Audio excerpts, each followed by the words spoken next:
7 o'clock. So we're here for the Baldwin Planning Board meeting. We've got quite a few things on the agenda for us, at least tonight.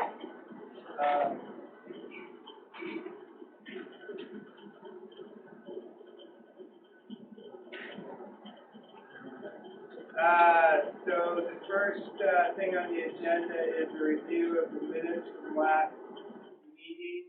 Did everybody have a chance to take a look at those? Mr. Sanborn did a good job. A little different voice. It's kind of interesting to watch read somebody else's interpretation of the minutes. I think you did so well that maybe you should keep No. going. So does anybody have any, do you have a pen? I felt like I was there. No. Because I wasn't. Does anybody have any comments about the minutes? I'll entertain a motion to accept the minutes as submitted. Seconded. Having not been at the meeting, I'm gonna abstain. Okay. All those in favor of accepting? Unanimous? Excellent. The next thing on the agenda is, I believe, Nature's Wilderness. On 10/24, Nature's Wilderness submitted a conditional use permit application dated October 22nd, 2019. It has 12 exhibits plus some maps.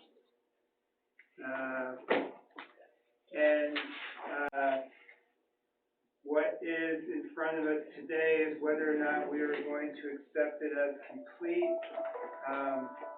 If it's complete, then we would also schedule a site walk and a public hearing to talk to the public about it and give the public an opportunity to talk about I didn't know why you had this question. just to talk about the permit application. We've been working with them for quite some time, and we received, so we've been working with V.J. Feldman from Southern Maine Planning and Development Commission. We've hired him as an expert to assist us with the assessment of Nature's Wilderness application. Mr. Feldman had a prior commitment, so he's unable to be here, but I gave him the new information, and he reviewed that as well as the prior meetings where we had discussions about it, and he sent a memo. I don't know if you guys want a copy of it. Thank you. To me, I didn't open it until today, even though it was sent a little bit ago. And he basically has said that he has looked at our ordinance 8.2 of the ordinance and 11.4 and reviewed the submission, and he believes that the submission is consistent with the requirements of the ordinance to be deemed complete by the board, and recommends that we so deem it complete. We'll attach a copy of his memo to the minutes so everybody can read it. Most of it is citing the ordinance, so it's not as interesting as you might think.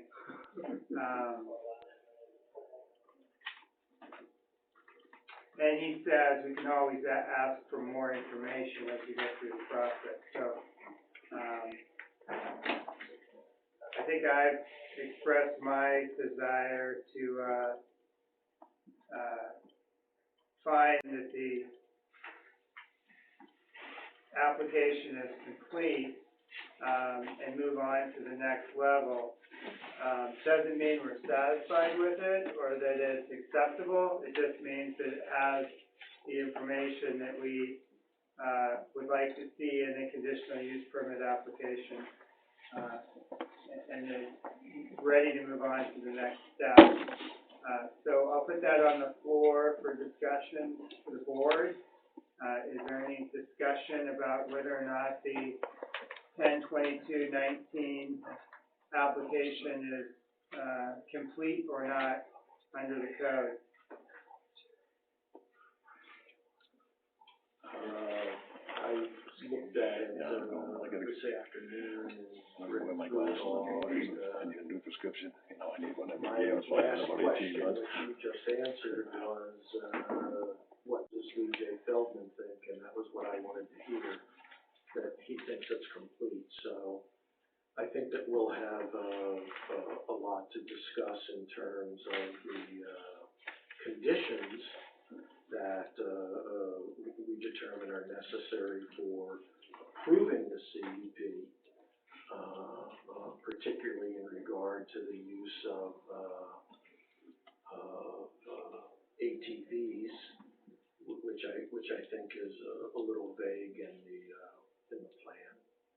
But I think that from my perspective, we can accept this as complete and set up a public hearing and site walk. So, do you want somebody to, Well, let's keep, anybody else have any comments? I just have a comment. So we've been dealing with this for quite some time, and in this new, application, some people might think that it's just been amended and fixed, but actually, I mean, they pretty much redid the whole, layout of the campground, so this new application is, I guess we've been kind of waiting all summer, to get going back on this, and I guess come to find out, in my thoughts is that they were actually redeveloping the site all summer long. Would that make any sense? That's kind of my thoughts on it. You changed Redesign your site, yes. Yes, you changed so many stuff, so this application, although we did get one other copy of it, this is pretty much a new application from Yeah. 6 months to a year ago. Yeah, So, it's a very different design. Yeah. It has a lot a lot of the same attachments bones. are the same, a lot of the Yeah. bones are the same, but some of them have been updated, like there's an updated sheet in front of the, traffic survey, and, some of the maps, exhibits have been updated with the footprint of the camp changed and stuff. right. Okay, if you'd like to make a motion. So I move that, we, deem the, CUP application, complete, and then, schedule a public hearing and a site walk. So I make that motion. All right, any second? I'll second it. All right, any further discussion? Hearing none, all those in favor? All right, it's been deemed complete. In terms of a site walk, so the public hearing, the first public hearing that the first date that we have where we're meeting would be the second Thursday in December 12th. December, yeah. Is that December 12th? Yes, it is. Okay, so, Killing the bobcat season. I know it opens before that. This is for frame of reference. yeah, Yeah, okay. for those of you who were last Yeah. I didn't know that. 13 days before Christmas. No, there was a podcast season. Yeah, the 12th is the next meeting. Okay, if I leave Bobcat season out. Yes. Okay, I should be available. Is anybody on the board not gonna be here? I'll be here. Okay. Also for surgery. Let's set the public hearing for December 12th. And we had, Let's see, yeah, because we'll have enough time so, we had talked about previously a sidewalk, we had debated before or after. yeah, yeah. Is that where you're going? Well, first I was going to say, we'd like to utilize the services of, the folks in the town office to assist with identifying the abutting properties. I think this one could be substantial and, beyond our resources. I don't think it's as bad as you think it is. We've looked at it a little bit already and stuff. Okay, You know, there is quite a few abutters and stuff around it, but it's not as bad as you think. So, okay. let me see, 1, 2, 3, 4, 5, 6, 7, 8, 9, 10, 11, 12. We would have to get the notices out to the abutters before Thanksgiving. Yeah. So they would technically have to go out either next week or the very beginning of the 25th, so that people have I think it's 10 days. Yeah, I'd like them to go out by the Notice.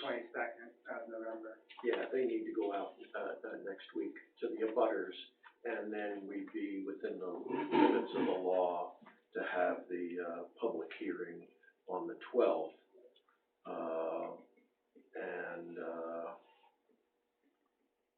Yeah, and that's why I want the assistance, because it's too much to ask And the site the walk, volunteer secretary to, I've already sat down with Danielle and we pulled some maps up and looked over some stuff, so we got an idea. okay, I don't think it'll be as bad as you okay. we could schedule. That'd be awesome, there's no way I could do that before the 25th. We could schedule the site walk That's the one. Well, that's the next discussion, on the 7th.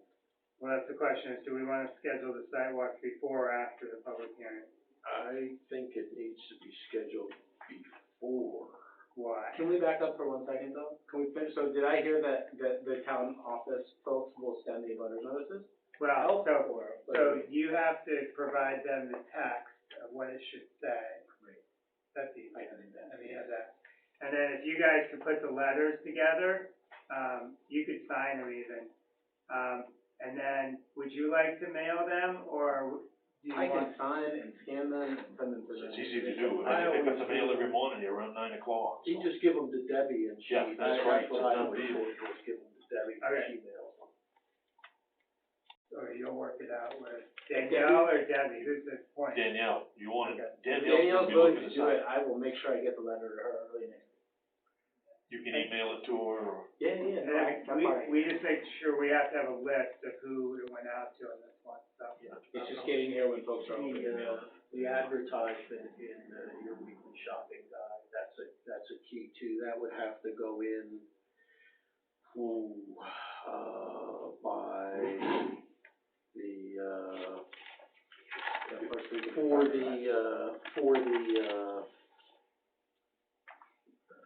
for the public hearing, it would have to go in no later than the, Wednesday, the 27th, the Wednesday before Thanksgiving. But The shopping guide closes their, taken in ads on a Monday. You Right, have to get it in right, on Monday, yeah. so those So bids it- come out We on should get Wednesday. that out by the 22nd as well. yeah, that should probably go in on Monday, the 18th, just to make sure they get it. Can you do that, or? Mhm. Okay, Anything that I can do electronically, no okay, problem. okay. Getting here and physically.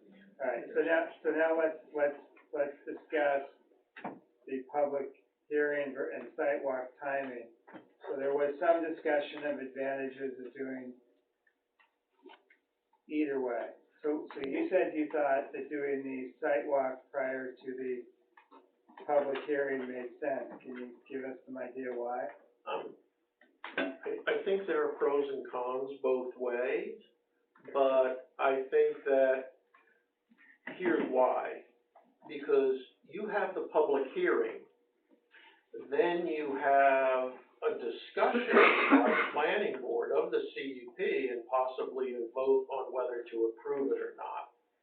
So, that's the way the public hearing and the planning board meetings work. So you really need to have the site walk done ahead of time so that the public is invited to it and the planning board can be there so that you identify all potential issues that you want that people want to discuss at the public hearing and that the planning board may want to address in conditions to the CUP.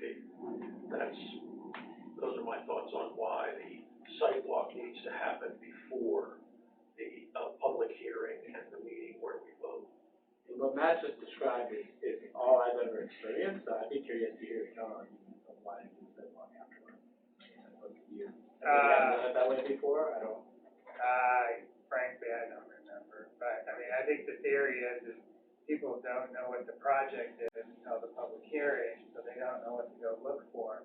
This is a little bit different because the information is available online, so people have the ability to look at that documentation online and then go out and go to the sidewalk, so, assuming people have computers, which is a number of the population. You always have a library too, yeah. So I think the theory is if you don't know what the project is, how can you go to a sidewalk? Here, it's a little bit different. So, do you guys have a name for that heating unit? Cassie or Yeller? Yeah.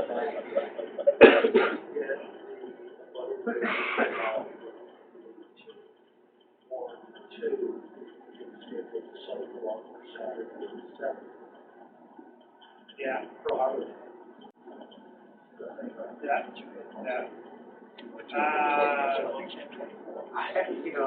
I don't have a strong feeling one way or the other. Does the applicant have a strong feeling one way or the other? I think it would make sense to do it before, simply because obviously if you guys walk around, if you see something that you have questions on, you get a public hearing, I really like to get all the issues on the table, so that if we have to do, any sort of redesign, we kind of do it once that is sufficient. And obviously, the issue of snow, as well. Okay. Anything over there at the 7th? Alright, so, let's,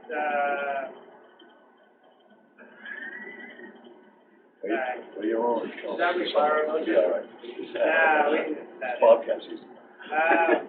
So let's plan on a sidewalk on the 7th of December. And in the, notice, you can put sidewalk will be conducted on the 7th. So we can do it in one notice? Yeah, do it in one notice. What time? You can't shoot it. Like 9 o'clock in the morning or something? Saturday.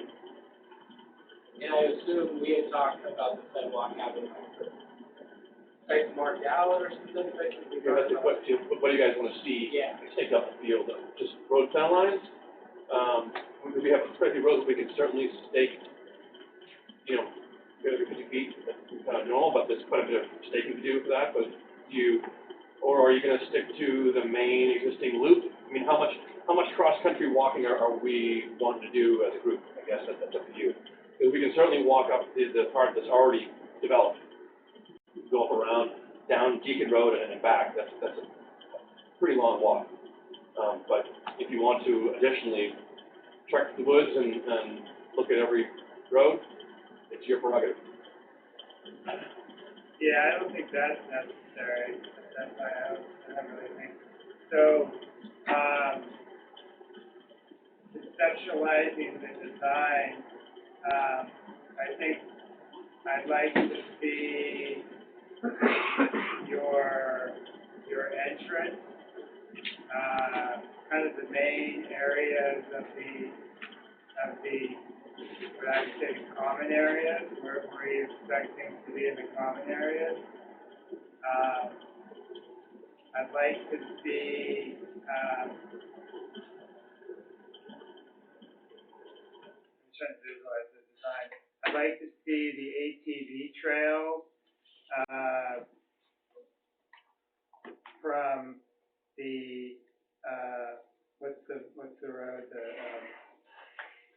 road going in? Marston. Here's So the the ATV trails from Marston up on the, To the upper pond, and it goes over to Deacon. yeah, I'm less concerned about that than I am, right here.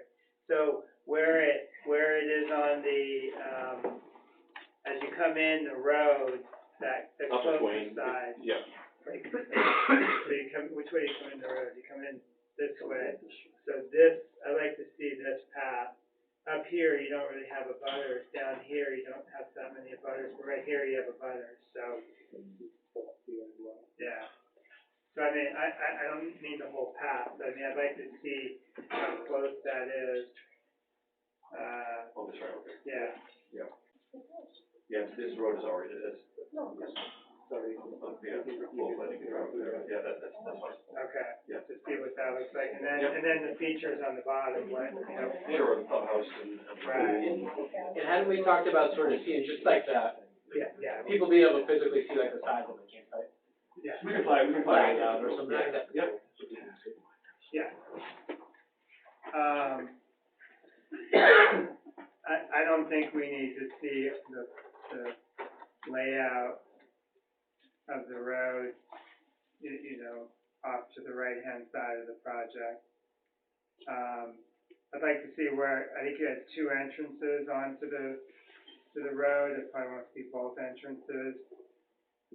If you have anything on the, what would that be? Would that be the south side of the road? If you're gonna have anything on that, I'd like to see what that looks like.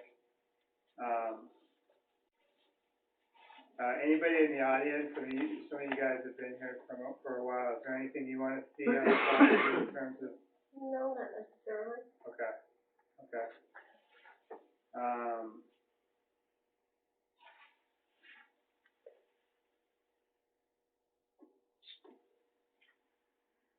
Yeah, I think those are kind of the main things I'd like to see. We can do that. And then, of course, we have settled in time as well. We haven't figured out the time on the sidewalk as well. Is there anything related to like the fire system you want to see?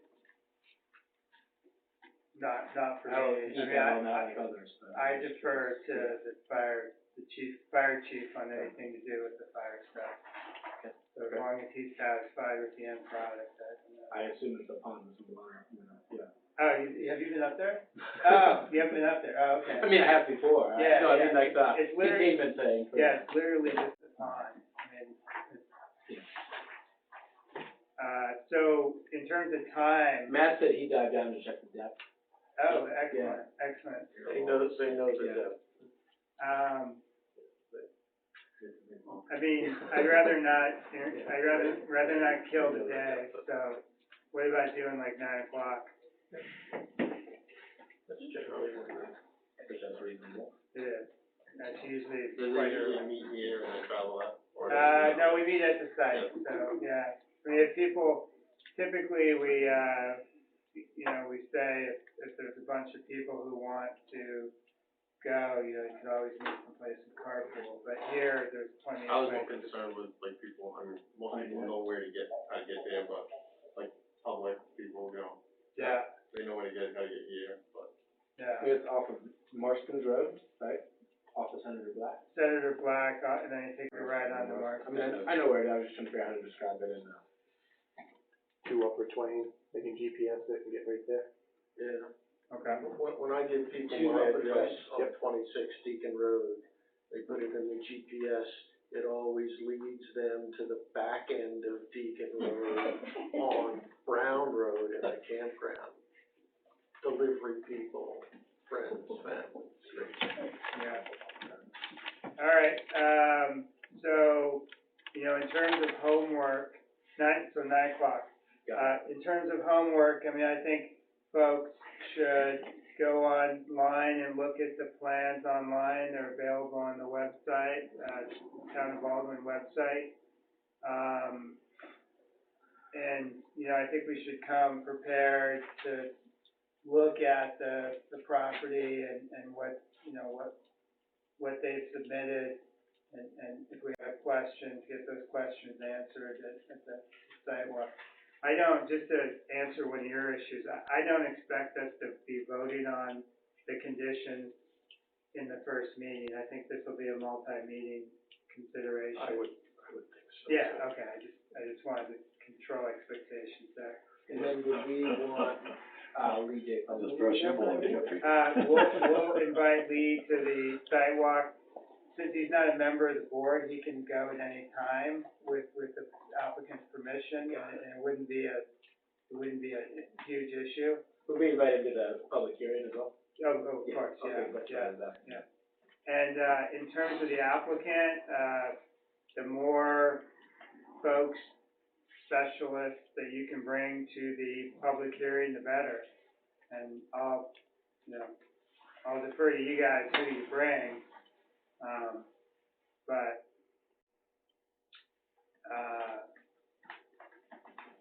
yeah.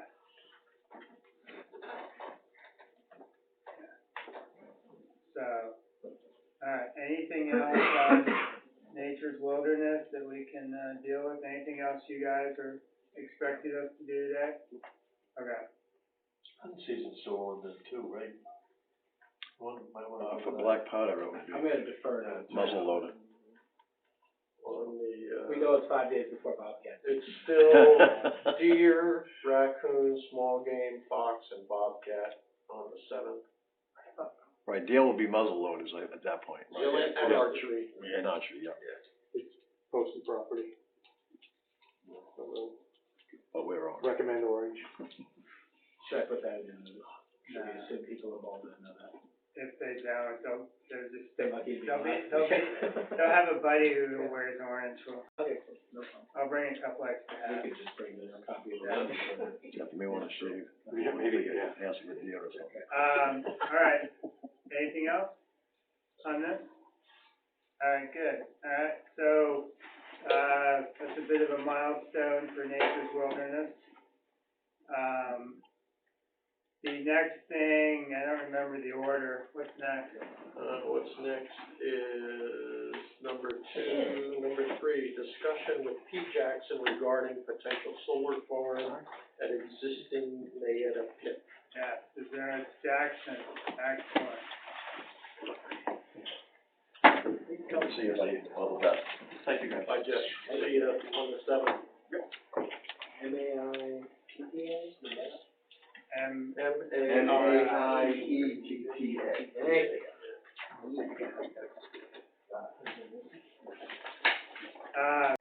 Selectman, is Mayetta currently in any sort of default in any, They certainly are.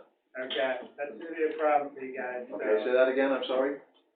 There's an issue with back taxes on that property. Is there really? All right, well, I'll follow up with that, Mr. Mayetta. I'm sure that amount of dollars is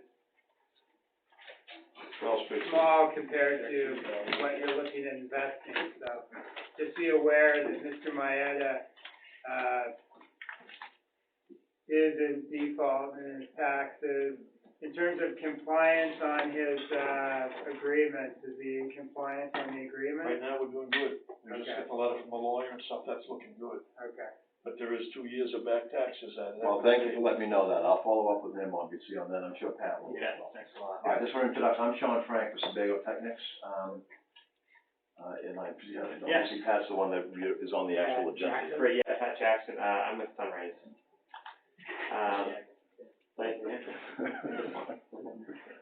Great, yeah, so, thanks for, squeezing us in here. My whole goal really is to, introduce what we're hoping to do at the formal gravel pit. She's a town. And really learn from you guys what the permitting pathway is, for Sean, and ourselves. So, I just wanted to give kind of an overview of, the project, why we're here, and then Sean can talk at length about, the history of the site and permitting and anything you guys have any questions there. Great, so, back in June, the legislation passed a bill called LD 1711, with Governor Mills signing that into law. And what that law is, an act to promote solar energy projects and distributed generation resources in Maine. So that bill has essentially created a framework for a commercial, so not residential, not big projects, just commercial, solar energy projects in Maine, in CMP and Emera. And so it's essentially kind of made a prescriptive set of, sizes, suggestions on where they want projects and how many projects will fit into that program. It's a significant increase from what's been in Maine, which relative to other states has been close to nothing really. It's a good step in the right direction, and I think it was very well done. And so this bill has essentially enabled our company, and I don't know how many other calls or applications you have, but it's given us the direction of, hey, there are certain types of projects the state wants. Start developing them, and Are then they subsidizing, or is federal government subsidizing?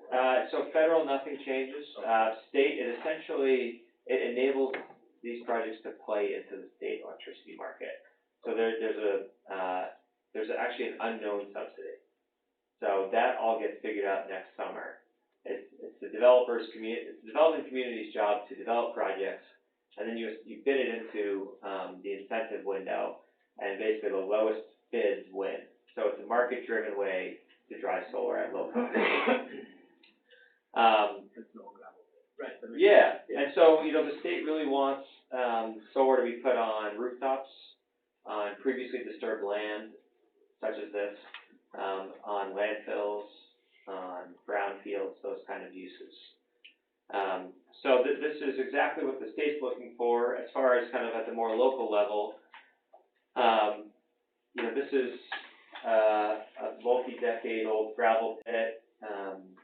We're proposing a project between 18 and 25 acres.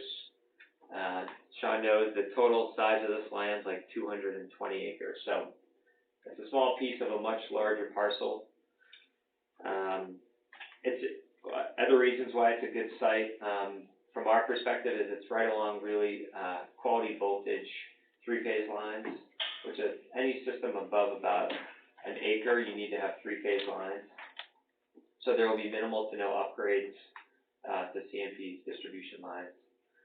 Similarly, the substation from the dam is just up the road, which is also an important consideration in projects. It's not a be-all end-all, but you want to be near a substation. So kind of all these characteristics make a site like this well situated from an electrical infrastructure perspective and from a state siting perspective. The electricity, this will put out a sizable amount of electricity, and so the way this will work is actually pretty wonderful. It's going to go into what's called community solar. So what community solar enables is people who have electricity accounts all across the state, anyone in CMP territory. Our goal is to have it be local to Baldwin and greater Portland area, but technically anybody in CMP can be a customer of a solar project. So you could be a resident, you could be a renter. So you click the box, right? Yeah, so you'd enter, it's like a 3-way agreement with CMP, us, and the customer. So it would be a long-term fixed discount agreement.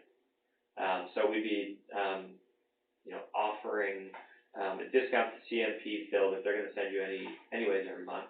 And you could be, again, a $100 a month renter, or you could be a big school, commercial, manufacturing facility, anything. So it enables a group, a community, to all benefit from a single sited remote solar project.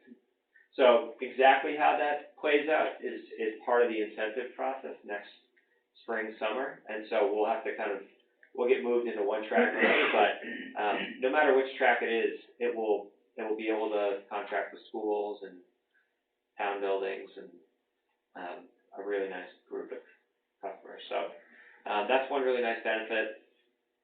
Another benefit to the town is this will provide commercial tax revenue. So there's some legislation out trying to figure out how that's handled. So we're all kind of waiting for clarity, but the good news is towns get really nice 20-year tax streams, but there's no strain on schools, there's no police strain, fire departments. They just want to know how it operates and have sufficient access and gates. but it's really not a town burden, so, that's a nice benefit that kind of inherently goes with a solar project. Environmentally, which is the reason our company got involved with it in the first place, is, these have significant 20+ year environmental benefits. The equivalent of what these put out every year in electricity, the offset is, on an annual basis, approximately taking 1,000 cars off the road, over 500,000 gallons of gasoline burned a year. And interestingly enough, the equivalent amount of carbon sequestration that over 5,000 acres of trees have. So it's very meaningful at this scale, and it's something we're passionate about. And a lot of people end up, getting into the electricity agreements. That's a component for them, but it does not have to be. And really, just the last thing is going back to kind of why we're here is the permitting. We're really fortunate to work with Sean at Sebago Technics. They're busy these days, but we're lucky to pull them into this project, given he's got a lot of experience with the pit and working through DEP and those kind of things. So he's going to be leading our permitting, and we'll be following his lead. And so, any kind of permitting questions, Sean's going to be our guy.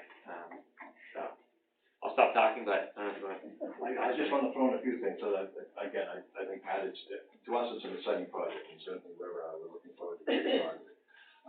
And I think he hit really on the high parts. And really what we're looking at from the pit standpoint is basically the area from 113 to the railroad tracks, okay? So it's the area that's basically already been excavated out and reclaimed to a certain degree.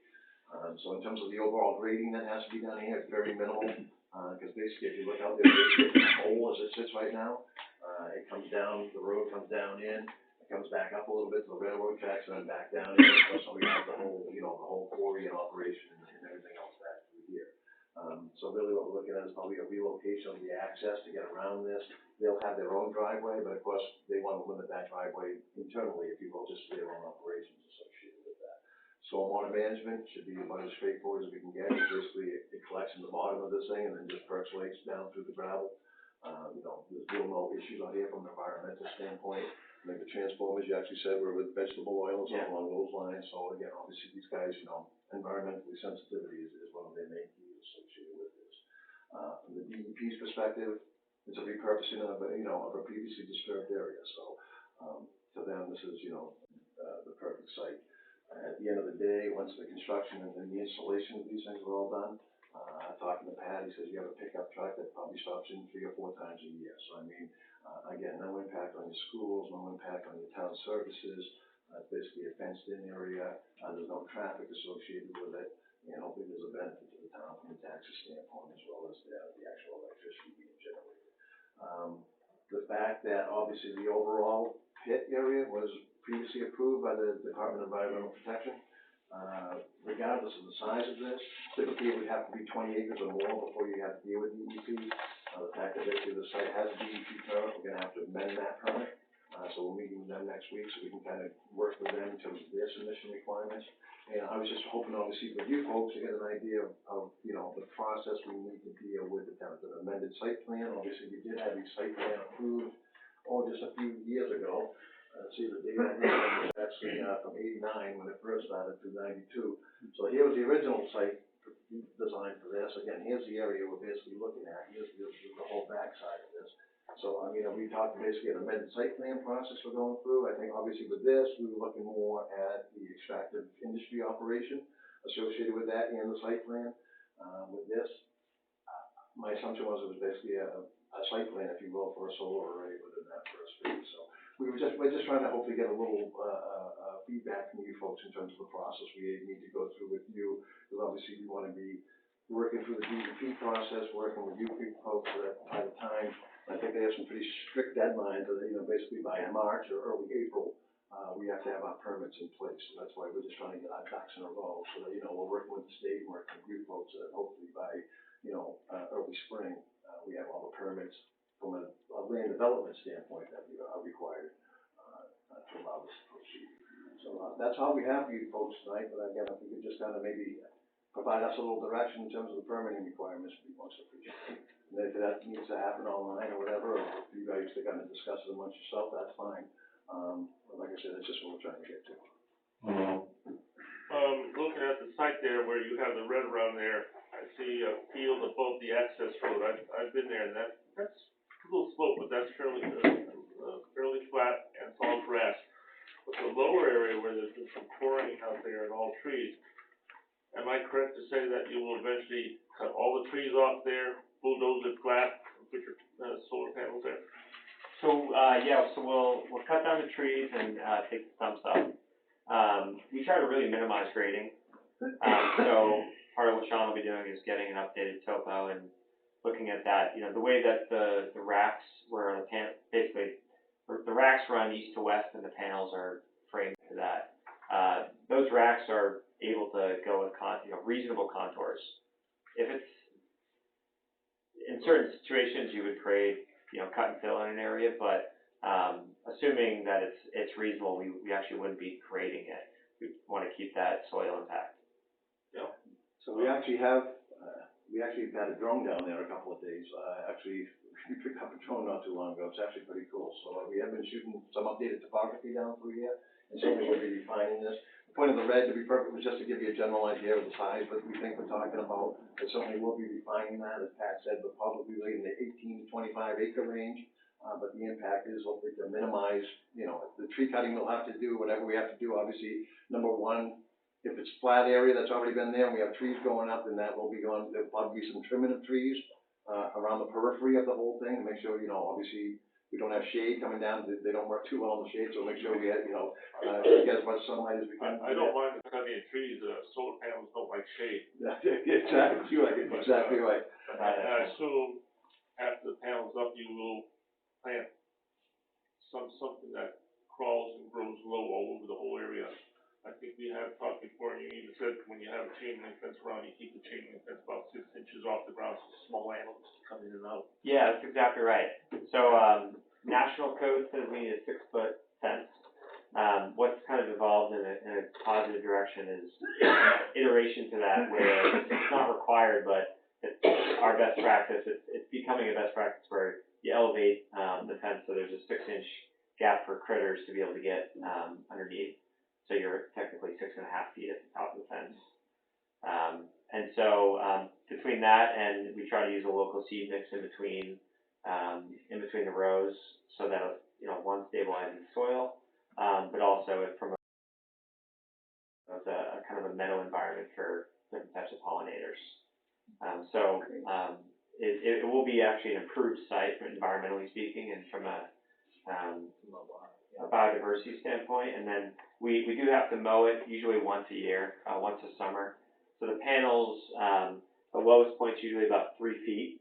If it's a great spring and wet and sunny and it's just right, we might need to cut it down in the summer. It might be fall, but we watch that and we anticipate one time a year. Yeah, remember the nice part is, even though it's been excavated, there is obviously still gravel within there, so obviously from a runoff standpoint, it collects, it goes down to those spots and it's basically perfectly, the soils. But like you said, they do try to get obviously some vegetation growing, beneath the panels of the tree. I apologize if I missed you saying this, does Sunrays have any other solar panel farms, in the area or in New England or anything? Yeah, I didn't cover that. Yeah, so we're based in Portsmouth, New Hampshire. I've been living in Maine for 12 years. I co-founded it. I've been living in Maine for 12 years, waiting for the day to do a project in Maine. And so this past June has got me excited to be able to do work in Maine. So we have a lot of projects in Massachusetts, a bunch in New Hampshire, Vermont, even California. We're developing several of these. This is the only one in Baldwin, but we will have a lot of projects like this built hopefully a year from now in Maine. So these are just solar panel farm that produce electricity. Yeah. So this wouldn't be considered a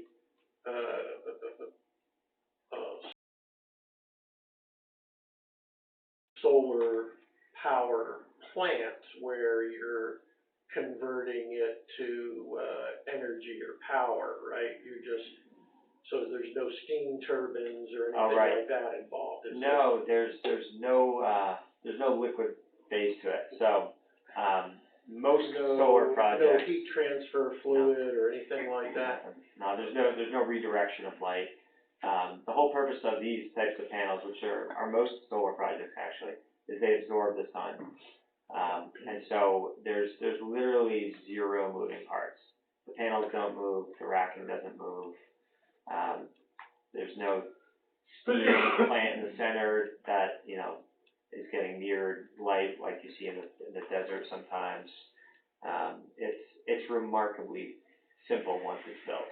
Yeah, so, moving to the point where we start giving you a little bit of direction. Yeah. There's a lot of woods around there. Mhm. And, one of the things that, our job is to make sure that the property, plant, equipment, people of Baldwin are considered, the resources and people are protected and things like that. And, from what I know about solar farms, it's the ones that are linked to power plants that have the significant and real fire hazards. But if this isn't gonna be linked to a power plant, there's no heat transfer fluid or steam turbines or anything like that. The risk of fire, is greatly diminished. But with all those woods around there, that's one of the things that we're gonna want to be sure of, because there are certain types of solar panels that, I don't know, maybe they're being phased out, that are more prone to fire risk than other panels. I'm sure you know a lot more about that than, anybody here. Yeah, so a solar panel, not 99% of solar panels are nothing more than silicon, with glass on both sides. I was gonna say, a lot of roofs in town Portland and that area, East Bedford, they are all covered with those things already, like, Yeah. a lot of companies use those, I don't know how they make their money with it, but they have them, the roofs are covered with them, so I've never personally heard of any issue. It's Yeah. not the panels themselves on the residential, installations that cause the problems. It's the connections and improperly done connections to the house's electrical system and the risk of arcing that creates the fires that you see pictures of, on the residential, applications. But I don't know exactly what the risks are in commercial, but that's something that we're gonna wanna be Yeah. very diligent about. Since we have an expert here. It's extraordinarily rare. We use, licensed, electrical engineers, and they stamp everything, they do quality control. Our financing parties require a third-party independent engineer to, look at all the connections. There's probably examples of projects where you don't have those kind of qualified stamp reviews, where you might have an arcing, but, we've been doing a lot of projects in Massachusetts where, they're about 8 years into, like, iterations of solar programs. They have a massive amount of solar projects. And they basically, kind of set the standard in the Northeast at least. And so that's where we've been building and financing projects. So we'd be taking those kind of best practices over here. Have you ever had a fire at any of your projects? No. And one thing we do is, we usually try to meet with the fire department, very early in the permitting process to talk to the chief and talk to them about the proposed access roads. And, they're familiar with electrical equipment and reclosures and things like that, because they need to shut down power when they go into burning houses and buildings. So we talk through it, and any questions they have, we answer them so that they get comfortable. But, electrical fires like this are, they put themselves out because there's nothing to burn on. if there's like a little arc, it essentially just turns itself out. So you'd be leasing the property from, Mayetta? Yeah, so we're actually thinking about buying just the bus portion. We're working through an agreement right now, but, it's probably gonna be a purchase. And do you have any idea the amount of money your investment would be valued at, let's say? No idea. No So idea. this is the challenge actually, is, we're developing these projects and we don't know if we're gonna get into the incentive program, we don't know how little the incentive will be. So it's a risk we're taking on. We're basically, our strategy is if you find good sites, in a town that hopefully wants it, you know, there should be a project there. You're not gonna get rich off of it, I but just didn't know like how much the equipment, how much of an investment it is for you guys to actually install that equipment. With Gotcha. the size that you're talking about. yeah, it'll be Millions of dollars? It'll be millions. Yeah. It depends on how big of a footprint we have. Yeah. It'll be less than 10 million, it'll be more than a couple, but somewhere in there. Yeah, I mean, it should be, my guess is it'll be around like 5 million.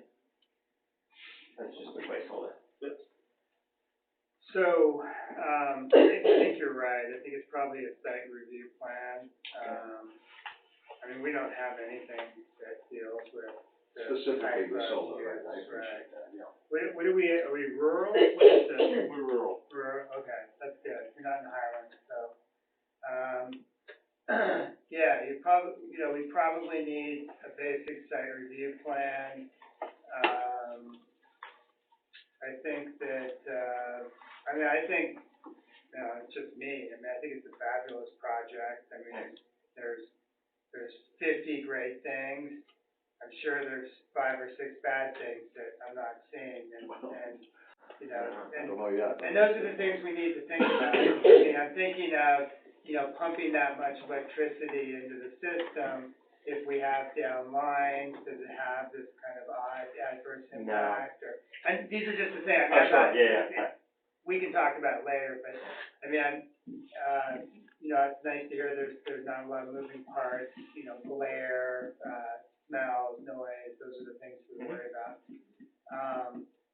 The more the project can be a good neighbor, the less you're going to have, concerns from us.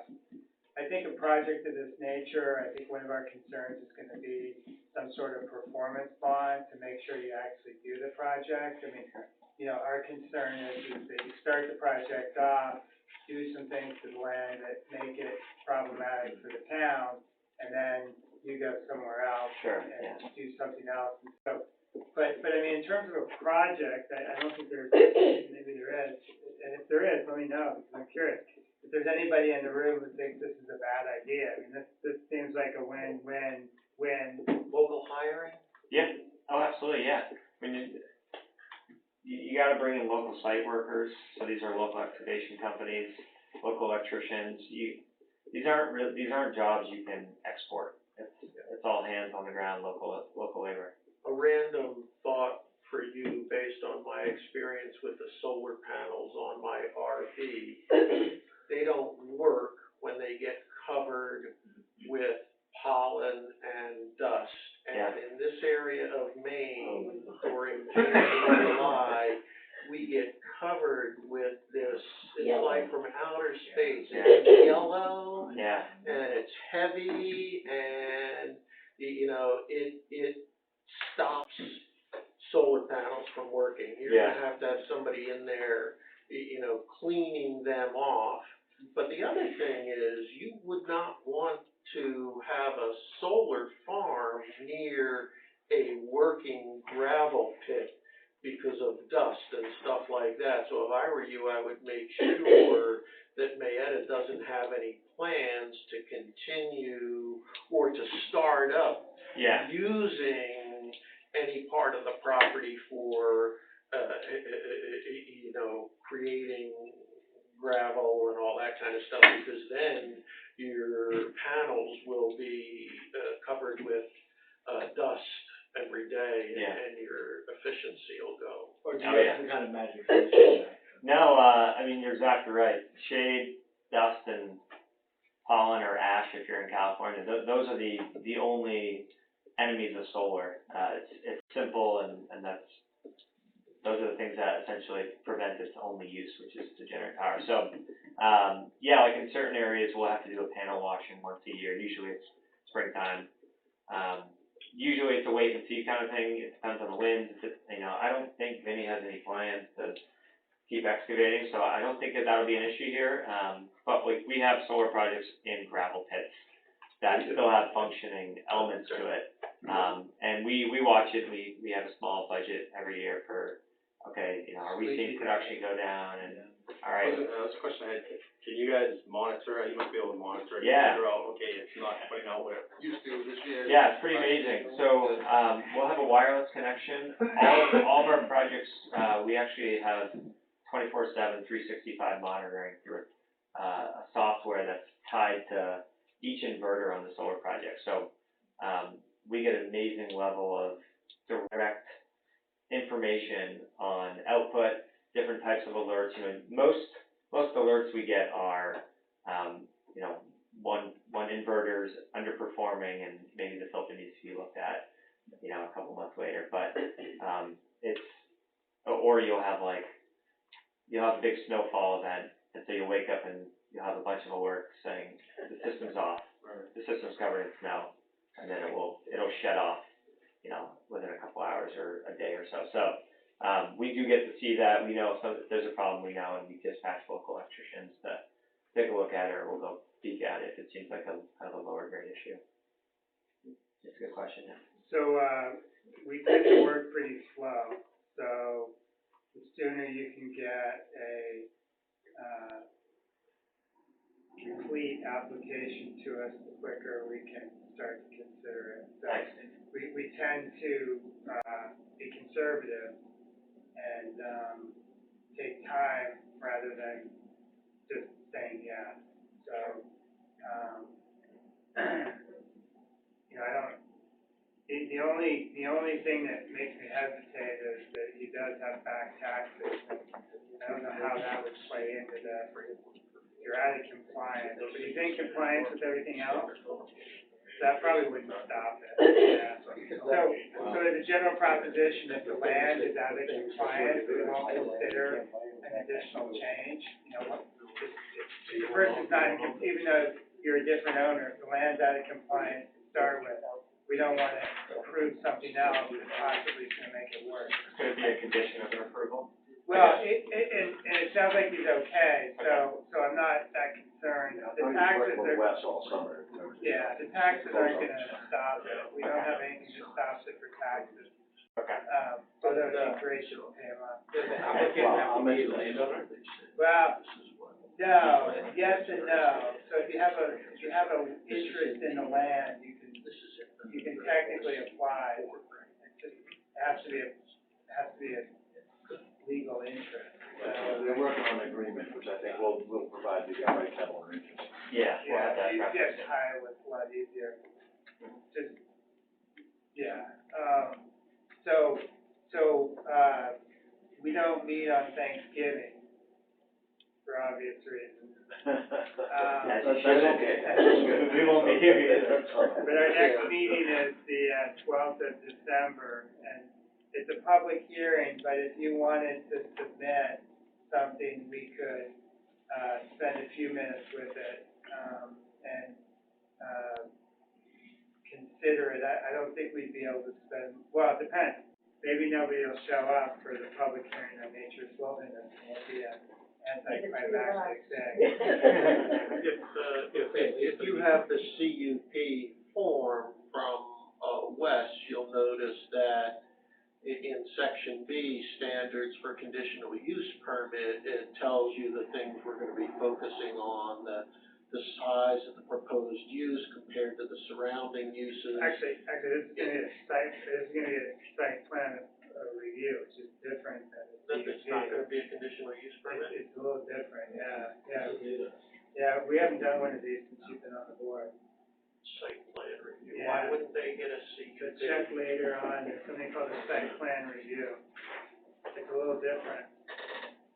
I'm assuming all that's online, in the application form as well? Well, why don't you give it so The land ordinance is Right, the land, I thought it was, I thought it took a quick. we don't have Why a would this be a site plan formal review and not a site plan CUP? review. You don't? No, I mean, we don't have a form for it. A form, okay. I'm gonna guess it's because that's what you're doing to the land, is the land, not the activity that you're having done. Yeah, I'm not sure it's a conditional use, because we don't have a conditional use. I mean, there would be building, but I don't think it's, I mean. No, and I appreciate that, I mean, again, this is our confusion too, guys, so we appreciate the time. And is there a form then that we should be completing as part of this, besides the actual submission requirements? Good question.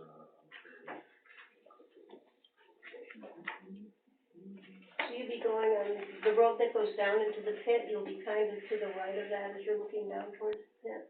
I know the So- surveyors were there the other day, we Yeah. walk our dogs down there all the Oh, time. cool. Yeah. Did you see the drone? Yeah. No.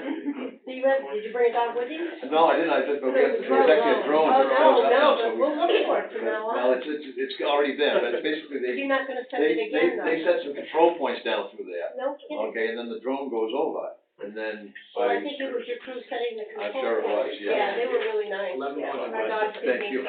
Yeah. so they're not dog beaters, I'm glad to hear No, that. they're good dogs. Dogs love them, actually. But yeah, so, we're gonna, I mean, since we're only using the front part of the site, Mhm. and there's, you know, Oh, that's 200 cool. acres Oh, yeah. behind it, Yeah, that's where we walk. there's still gonna need to be access to all that back area, Where so are they you gonna can put walk your access dogs on that access. If you're gonna use the access road that's already there, where's the other access road gonna be from my other? We'll probably need to realign this road somehow, I guess, probably along the perimeter of it, or something So like you're gonna that. have the road coming in the same place and then going off to the side? Or it's a building. Or, yeah, or maybe a few feet, up the road. Basically, the current access road just cuts Like for right a through house. the middle, You right? don't need a Yeah. conditional use permit for a If it was like a perfect straight line, it would be maybe worth keeping, but solar panels. swerves like a snake. Yeah. It's worth just, since we're gonna be doing some construction, making a more logical access road so that you can easily get to the back area without Yeah. going through the panels, which will be fenced off and all that. So, Yeah, yeah. you know, you'll be able to walk that. So like, So- remember, he wants to have Because we east to used to west want and them north in to nature south, it's wilderness. gonna be very cool. Oh, got it. Yeah. So what we're challenged with is, and correct me if I'm wrong, but, so it's definitely a site plan review, because you're moving stuff around and so it's definitely that. The question is, do you also need a conditional use permit to do the use, which would be specifically a solar farm or something of that nature, or it may be considered manufacturing, you're manufacturing electricity, or a light industrial use, which is kind of a generic use. Or is the construction of the solar panel apparatus really something that just requires a building permit and something of that nature? Because if I put a solar panel up in my front yard for residential use, I don't need a conditional use permit. I Even would, if you're selling some of it out, yeah, I mean, even if you're selling it back to the grid. So, but this is a commercial, and I don't think the process is really gonna be that much different if it's a CUP with a site plan review versus just a site plan review. I think the same concepts are in play. We'd be looking more at the apparatus if we did a CUP. As long as the town or the planning board has the ability to review the plan, review the site, and establish conditions for the use of the site to make sure that, the people, resources, and land of Baldwin, that we've done our due diligence to protect that stuff. Right. and both of them have the 24-month time limit if they're not used. It expires. If you don't do anything. Gotcha. You have to reapply. Make significant progress is all. Yeah. Do you guys have any thoughts? I think it's a good use of the property. No, but in terms of process, like CUP and site plan review, just site plan review with a building permit, we have a little bit more control, although I'm not really sure what we wanna control, if we did a CUP. You know, stuff like lighting has to be down and inward, you know, these are the things we worry about. Would there be any lighting? There'd be sensor lighting on the pads, the equipment pads, which are like in the inside of the array. But not like floodlights or anything like that. No. I mean, there may be some if somebody comes to work on something overnight, you know, but maybe Good not. question. I have to look. Yeah, I know. By and large, so Basically, little lights, yeah, but we look at it, yeah. We just want them down and in. Yeah. property. Oh, yeah, any kind of like lighting standards were required. I guess assuming you guys aren't lighting this up all night, I mean, I don't No. see any point to it. No, it's perfect. They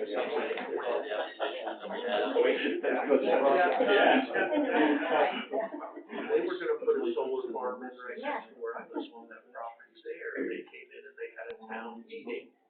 And we went over it all, and it wound up getting killed for vernal pools, but, I was assuming that was gonna go to a conditional use permit. Well, what is it? This is the way we make it. Yeah. I mean, wouldn't it be a light industrial use? Industrial activity involving the manufacturing, packaging, assembling, or distribution of products from previously prepared materials, including by way of example only the following: bakery, bottling, printing, publishing, pharmaceutical, machine shop, precision equipment, watchmen. No, it's not that. Yeah, that would be the most benign, light manufacturing, I think it has. And it does not include the processing of raw materials, which I think. I don't know. That's not mine. Is that raw material? So that does not fit.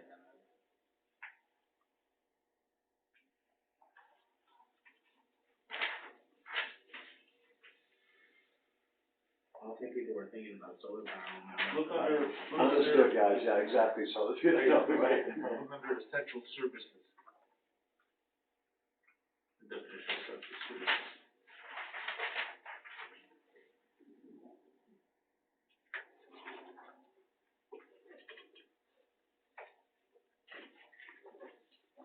Are the panels on footings, slabs, or just freestanding on the ground? Yeah, so, in almost all cases, which is what we expect from this one, you're essentially, screwing a 3-inch diameter screw into the ground, an earth screw.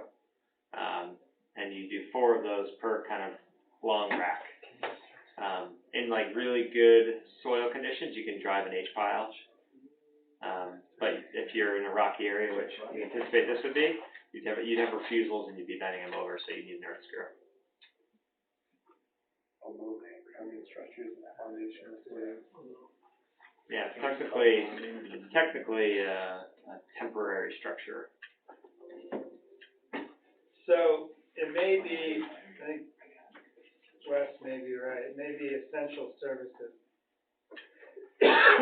Facilities for the transmission, did you answer something? Yeah.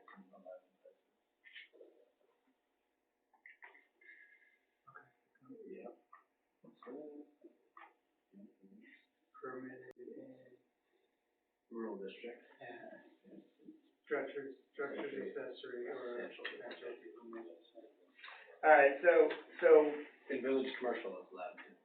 it's allowed, so permitted, yeah.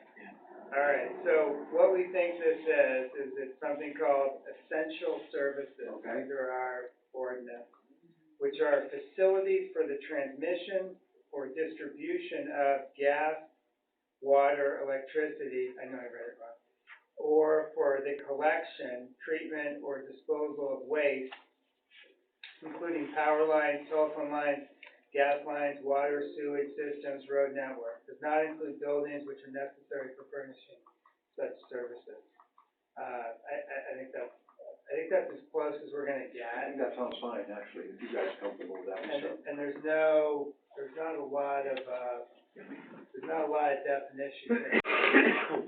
But, and it's permitted in the rural zone, so, which is where you guys are, which means you have to get a conditional use permit, so. Yeah, conditional use permit. It's somewhat unsatisfying, but I think that's what we would ask. So we would ask that you can you give them a copy of the permit, the application? So do a CUP application for essential services and an accompanying site review plan of what you plan to do with this, with the property. You'll see under the ordinance what that looks like. Okay. You say on the ordinance in terms of the CUP submission requirements. So- Right, okay. right. And As well as the site plan. The site plan? And the site plan review, yeah. So are those two separate applications, or is it site plan review within the conditional use permit? They are complementary in this case, so I would just do them together. The factors for the site plan review are not in the CUP, so you have to submit separate documentation. Okay, great. So you'll see the CUP, most of it is gonna be separate. Like, We would consider them all at once, right? Like- It's not like we'd approve the site plan and then. we have this CUP application, the first 4 pages of the application, and then there's attachment. Oh, okay, cool. Okay, submitted in one fashion, essentially. Yeah. Cool. One of the nice things about having a CUP I get this to you is that before. the CUP travels with the property, does not come down, so much, so that once you have a CUP, even if you sell the land and the What's this, the best number to get hold of you? it stays with that. I don't know where it is. So it's got a little bit more enduring value. How interesting. Those are between 6:30 in the morning, So- 7:30 at night. Yeah, as soon as you wanna fill that stuff out, I mean, we're more than happy if you wanna do a draft copy. We'll look at it, give you our thoughts. There's standards, which is where he started, to talk about, lighting, noise, similarity of the adjacent uses. That's all. That's all in the. These are the things that we consider, so Sure. you wanna kind of have an interest in. Got it, cool. Right, so you write up a couple sentences, Right. paragraph, or submit something to say, here's how we're gonna do it. Perfect. So, There's okay. no- So easy. Okay, great. Okay, so we'll make that like, would that be in like a narrative, right? You'll see, you go factor by factor, but yeah, you can go paragraph by paragraph. Right, so talk to Wes, we're gonna go, right, so we're gonna do like the first page and a half, and kind of meet with him, and then, right, and then we come and see you folks, and we talk about the individual conditional use things we've got. When you get me, I look at it and say, you filled it out right, I could communicate with the planning board, get you on the agenda, and we'll start turning. Okay, And great. the sophistication of the application depends on the size of the use. If it's a garage, they're often handwritten diagrams. In this case, I would expect a little more. Yeah. Yeah, we're gonna have, obviously, again, we have a survey plan, obviously, that we've just been working on. He'll have his electrical engineers actually produce that array, so that we can actually have that on that plan, so we can see exactly where it's gonna be on the piece of the earth as well. So we do have some folks in town who are frequency concerned. So Okay. be aware if you're gonna use, Very well said. if you're going to use devices which utilize, radio or infrared or other frequencies, just be Gotcha. aware of what you're doing and your ability to contain those frequencies within your site. Awesome, thanks, appreciate that. That's one of the bigger things we can have. Okay, great.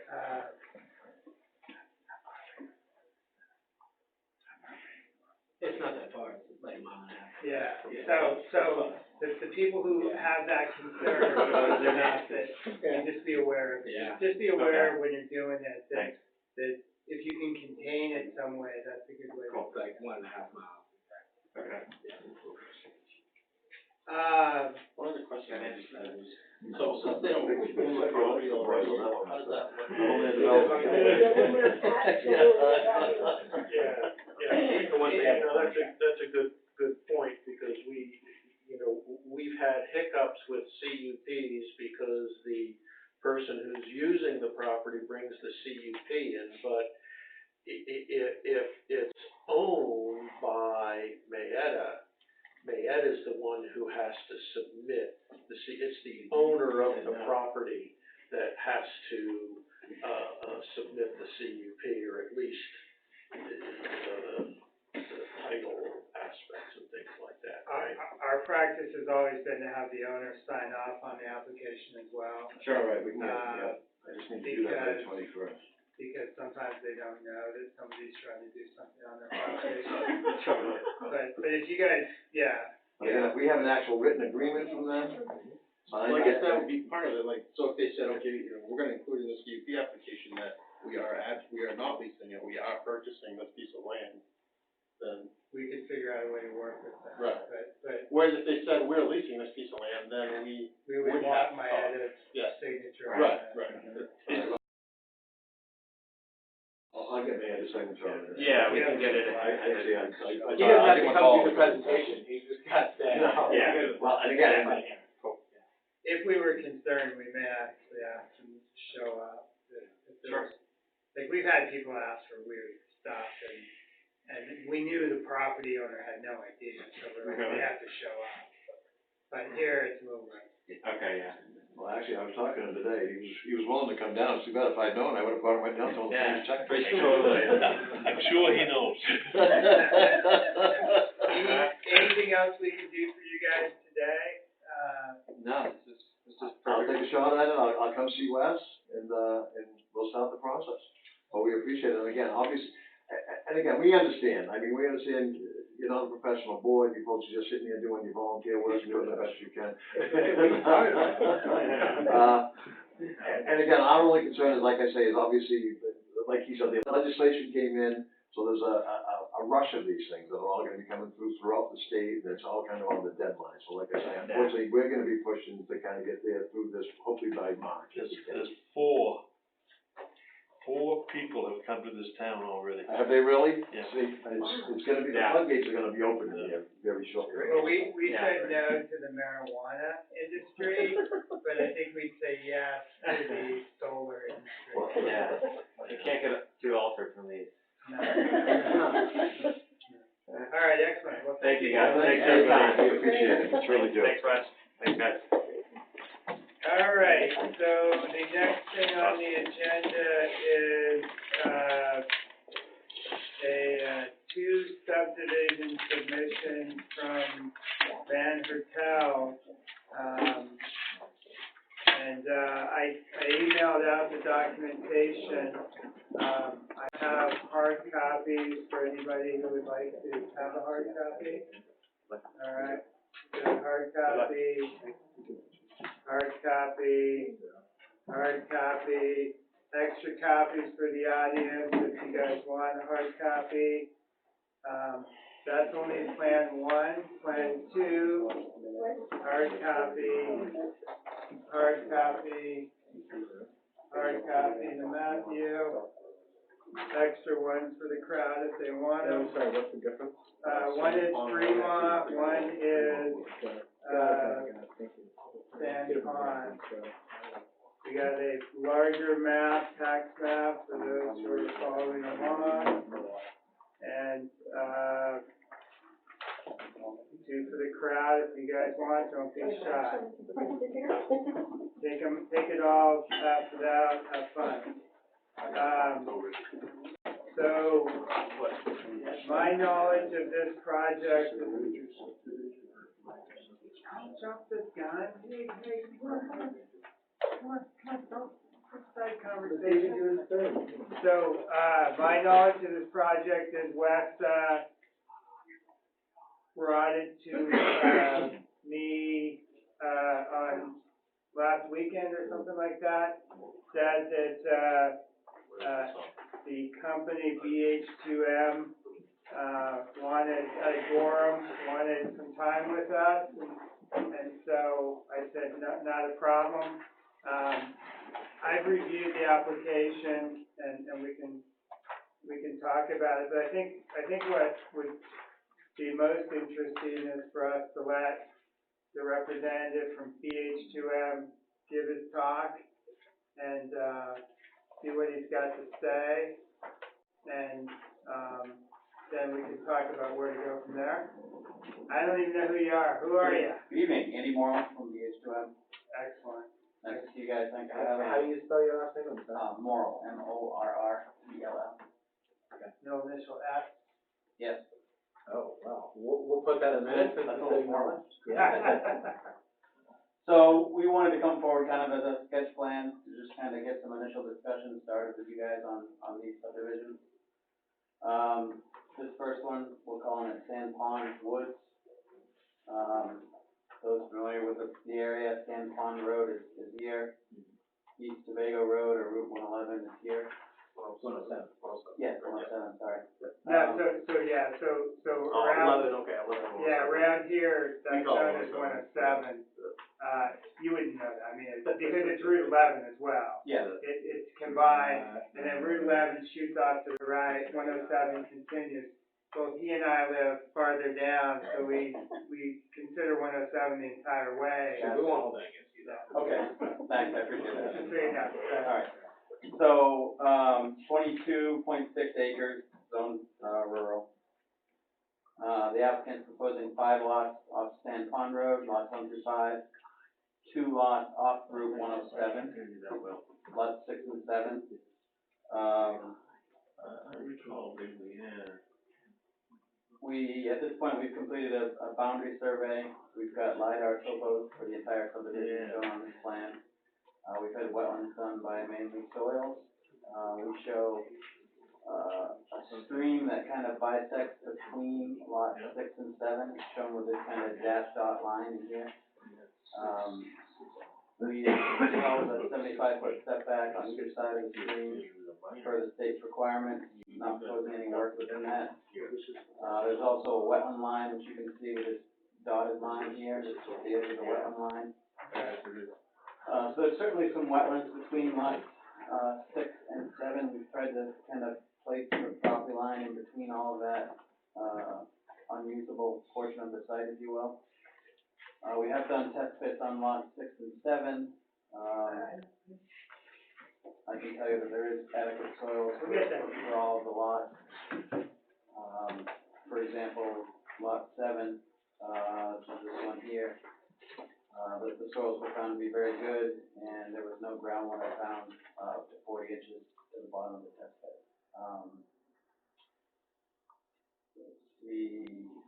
I got a question. So who owns the property? You got that big straight line from Sand Pond Road to 107, and then you have a little blip down. So who owns that top part up there? This piece up here? Yeah. This is owned by Mildred P. Jackson. Okay. This entire piece here. And then, but the property is contiguous with another parcel by Mr. Hertel. There's that little shot down, over there, that's Hertel's property too. Yes, correct, yes. This is technically owned by the applicant's son, Van Hertel Jr. This parcel is owned by Father Van Hertel Sr., as is this piece across the street. Right, which is the second part, Yeah. Okay, so he does not own that top part? Up here, no, he does not. Okay. Nope. Excellent. No, but his son does own this piece over here. Okay.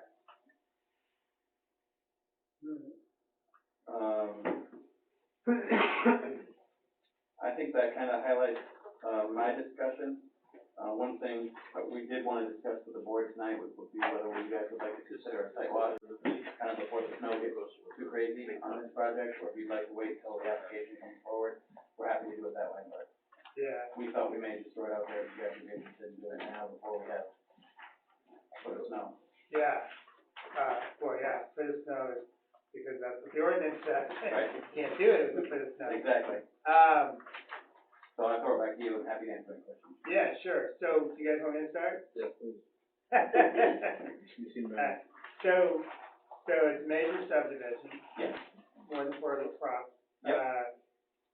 So are you considering this the pre-application meeting? Yes. Okay. Correct. Okay. The you got the sketch plan, you got the USGS. I didn't see the county soil survey, but I did see a soil survey. I don't know the difference between those. I guess the soil survey is actually better than the county soil survey, you know. Correct, it seems more, yeah. You got contours, so it looked like you had the information necessary for the pre-application meeting. So for the board, if we're gonna consider this a pre-application meeting, which we can, just again.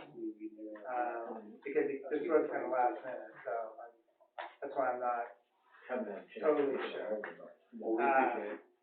But if that's if this is a pre-application meeting, then what we would do is do an on-site inspection. And then he'd submit a formal plan after the on-site inspection. So it's a little different than a CUP under the ordinance.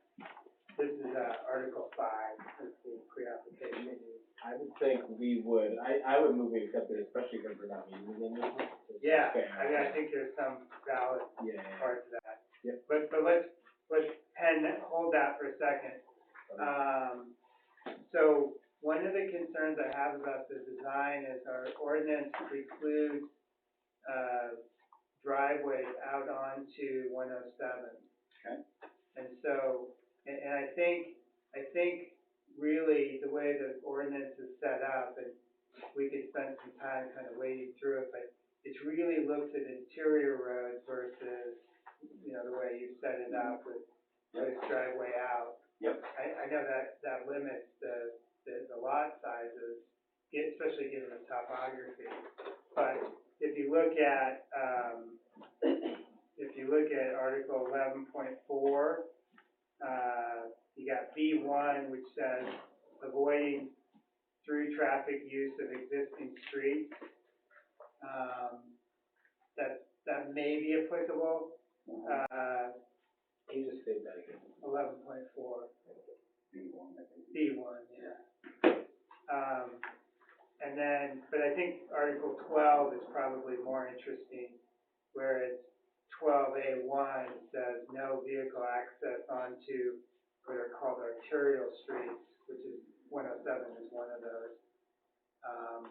So the lots 6 and 7 are probably no-goes. And the only way to use that land is to have an internal road coming off of Sand Pond Road. Correct.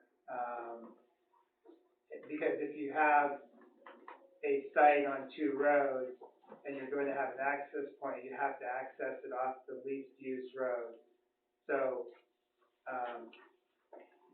what if, and that's a really bad part of 107, by the way. okay. In terms of traffic speed, in terms of site distance. You may have the site distances, but you really don't, given the way people drive that road.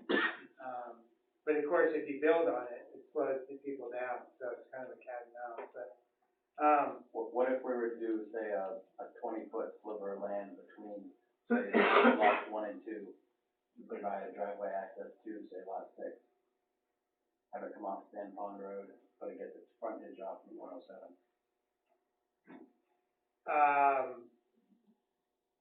So, yeah, no, I understand. a little sliver of land somewhere between one of these lots. Yeah. Providing access, say, I mean, we could combine 6 and 7 into one big lot, or expand 1, 2, 3, 4, and 5 and make them a little bigger. I think what the ordinance envisions, and you don't get the benefit of Joe Pierce being here. He's actually probably the most knowledgeable of the subdivisions, I've only gone through 2. I think he's gone through 3 or 4. Our ordinance really envisions the use of internal roads and properties off internal roads. And we can talk about where in the ordinance it says that, but that's really the way it's envisioned, and not having driveways off. And, if you're gonna build an internal road, then having the lots, using that internal road, so having all the lots utilize that internal road rather than, solving the problem for 6 and 7. If you look at like 12.2, it talks about the number of access points to existing roads. And that really envisions having a single or possibly two accesses from the subdivision internal road onto the existing road. So, that kind of concerns me. And there's a couple other lines that talk about minimizing the site from the existing road to the building. So if you have a driveway, you're increasing the visibility because you have the driveway. And I'm not telling you this is the way it has to be. I'm just telling you what the ordinance drives us towards. Yep. Is having some sort of internal road that you're accessing those properties off of, which is kind of the opposite of what your design is. Your design is to use the existing roads and parcel it out that way. Yep. So it may sound like I spent some time on this. I spent about 20 minutes just looking through the ordinance to refresh my recollection, and those were things that popped out at me. Okay. The other one we can talk about in a second, but it has similar concerns, but probably greater concerns because he owns the rest of the property. So here you're kind of strapped in. Yep. Is lot 7? You said lot 7 is only really buildable for one lot. Yes, correct. Okay. Yep. Okay. So those are the things I see off the top that, like I said, I don't want to tell you that this is unacceptable. It doesn't seem consistent with the way this is structured, so I guess I would suggest that you spend more time on this and make sure you can convince us that this works in this. Okay. Because right now I'm quite skeptical. Okay. But I'm, you could convince me if you could convince me. I just don't know what that looks like. Okay. I think it's a fine piece of property to put houses on, and it's, is that village commercial still, or is that rural, Right there? Yeah. I believe it's rural. That's rural, yeah. Okay, rural, Yep. okay. Can I ask a question, I think maybe of you? That's all I got. That was what I had. That's great input, thank Do you. we have to be concerned about whether the lot that's owned by the son was split off of this lot at some point? I know we've talked about that before, but I guess it's already a subdivision, so it doesn't matter. Is it relevant? I get lost in that rule. Yeah, because he's asking for a subdivision, I'm not sure it matters. Right, because if it made it a subdivision, it doesn't matter. Yeah. That's what Yeah. that makes sense. I mean, I guess the only way it would matter is if that was part of the mother property, and so you had to consider that part of the property as the two together as the mother part. Because then he's kind of splitting it, like the contiguous piece of property, I guess, up the road, and then another subdivision. Yeah. I wonder how Do many you know splits when, do we have?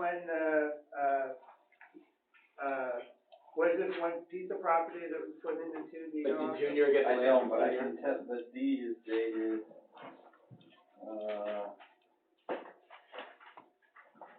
The deed old enough to refer to all the men before women owned land. March of 2019.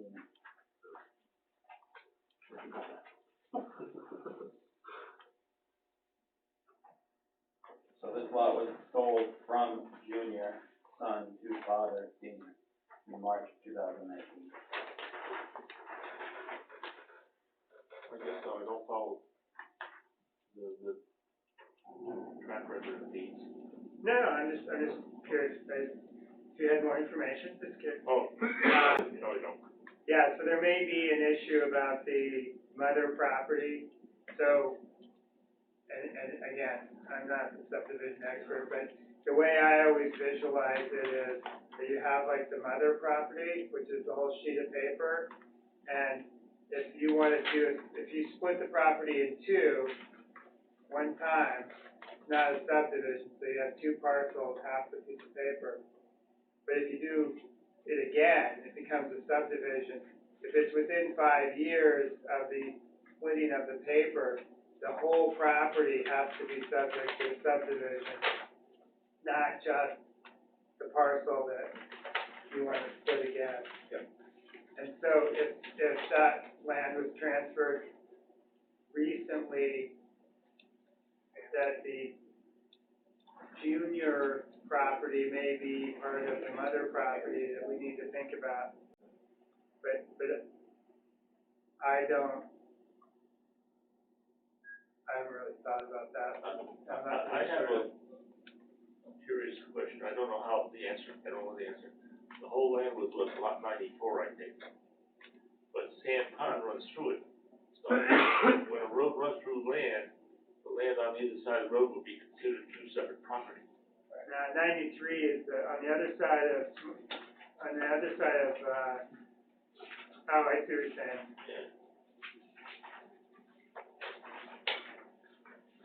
I'll have to read through it.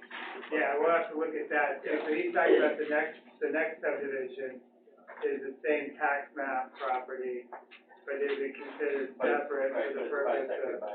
That's what I was wondering too, if that was one. Our surveyor is They're both very adept at 94. subdivision law and all that, I'll have him look at it before we. Yeah, look at the ordinance too, to Yeah. make sure it doesn't say something about that. Cause they're the same lot, right? Yeah, but that, Lord knows why that is. I mean, the lot could have been established before San Juan Yeah, Road sure. existed, Right. and then they gave San Juan Road. So when you put a road through a property, it's not. It can, yeah, it can. Makes sense. I remember seeing something about that. I mean, I guess that's their assumption if they're calling it two different properties, because if it's one piece of property, it's one subdivision. Right.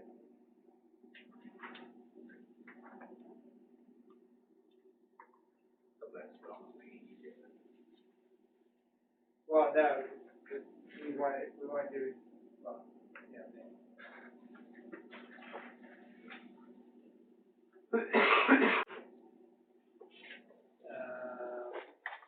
And there's something in here about a property that has a road. Let me just look at it real quick.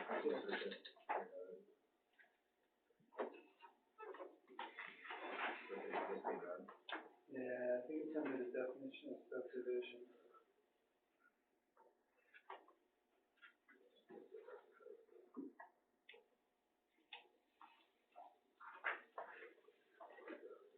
Yeah, unless it was gifted to senior, then it's down.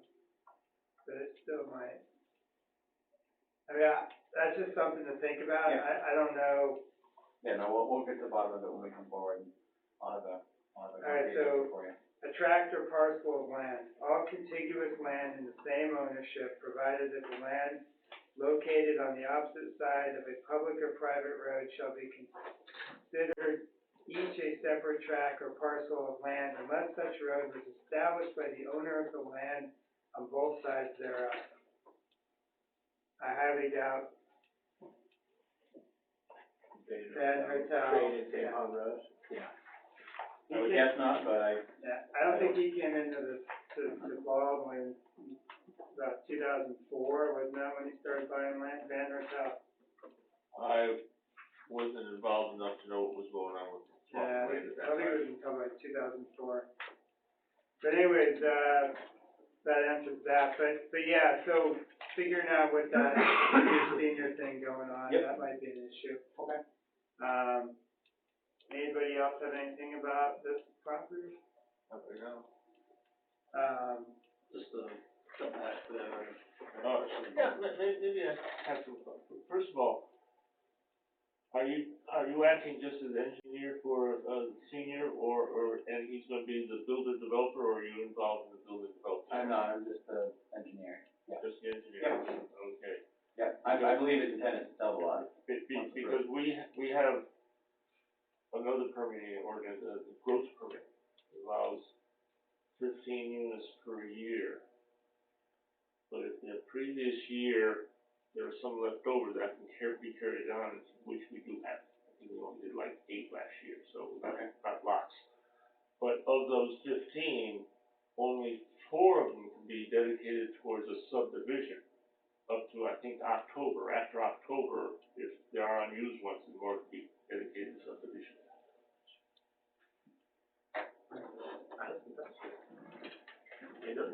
like I said, I believe his intent is to sell the lots once they're done, so Yeah. it would be kind of an So, individual. so he's making the subdivision to sell lots, but not to build on it. Correct. The buyer will be building. Correct. Okay. Yeah.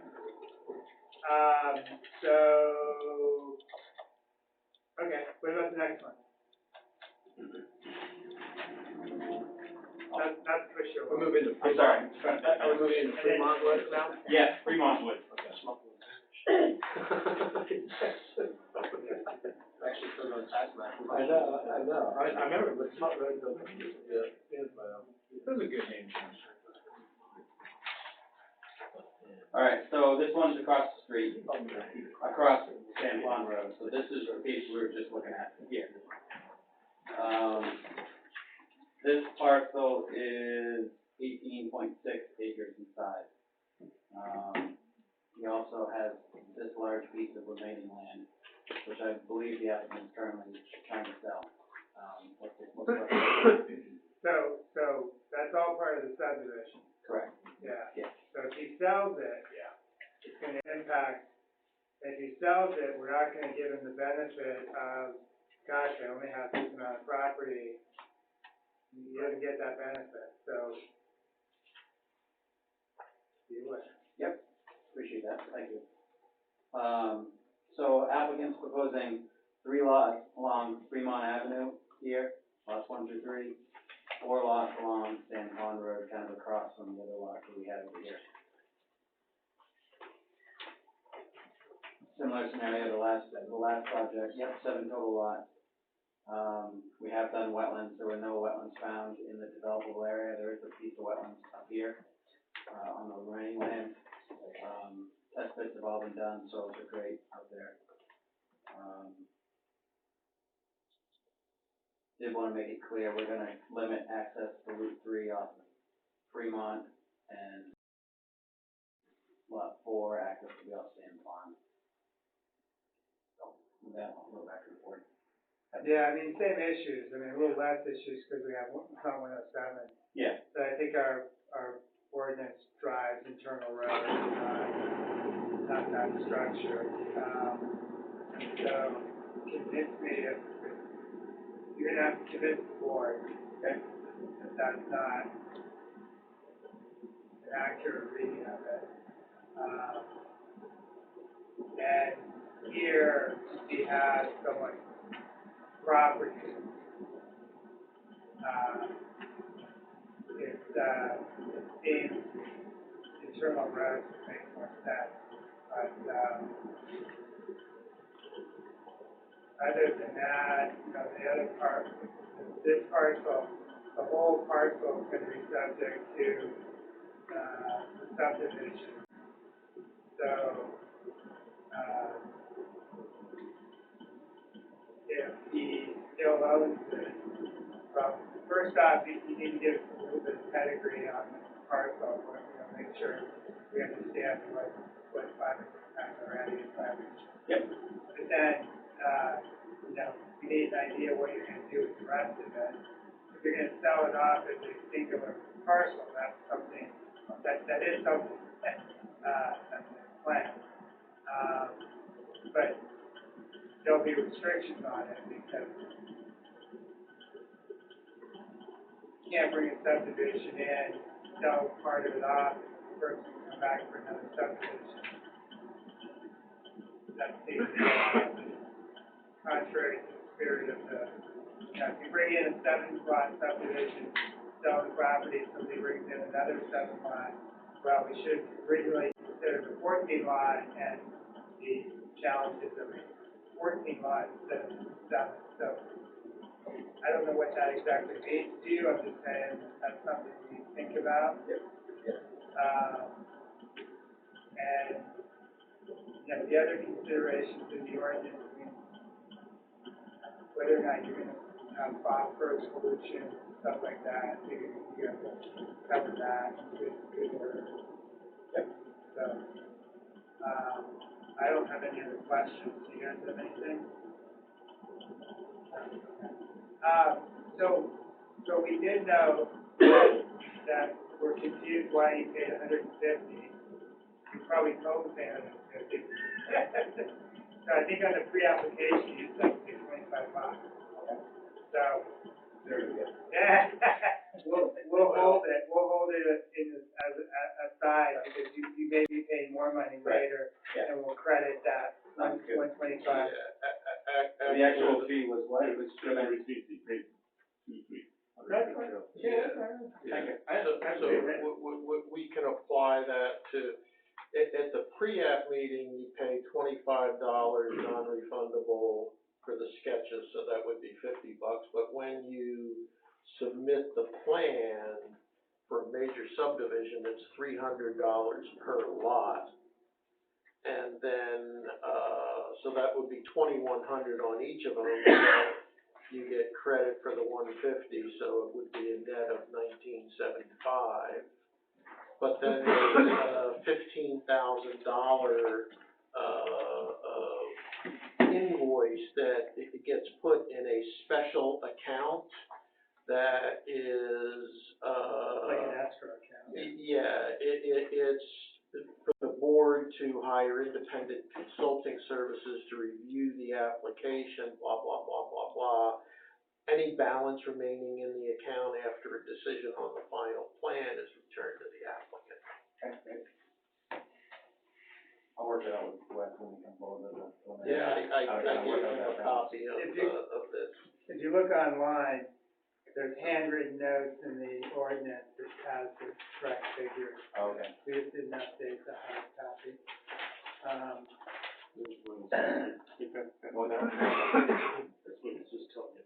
Great, thank you. So I guess the question to pose to you is do you want to spend more time on the design before we do the site walk, or do you just want us to do the site walk based on this design?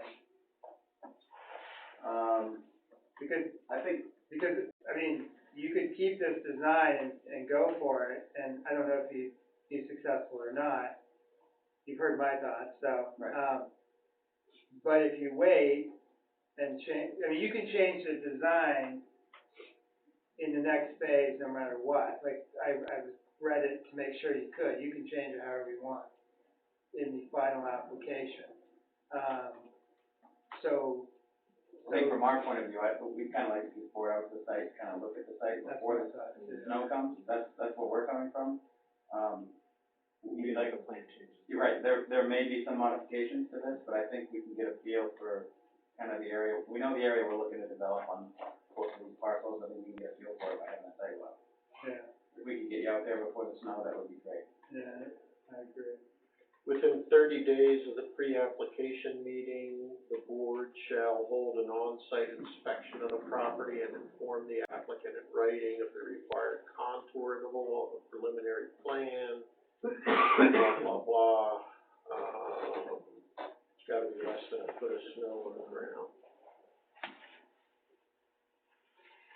Which is more than we usually allow. Yeah. Usually a few inches is enough to stop. The applicant shall place flagging at the center line of any proposed streets and at the approximate intersections of the street center lines and lot corners prior to the on-site inspection.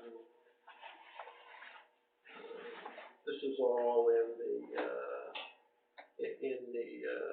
subdivision ordinance that's online in, Article 5, pre-application meeting, sketch plan, and site inspection. So if we're gonna, I mean, I think he has enough, although I don't like the design that much. Let me get my thoughts on it. But what I'm hearing you say is even if he then changes that, at least we see the property. Right. Over the winter. Right. So, December 7th at 11 a.m. how long do you think it'll take for the Nature's Wilderness sidewalk? Walk the property, Well, to do it justice.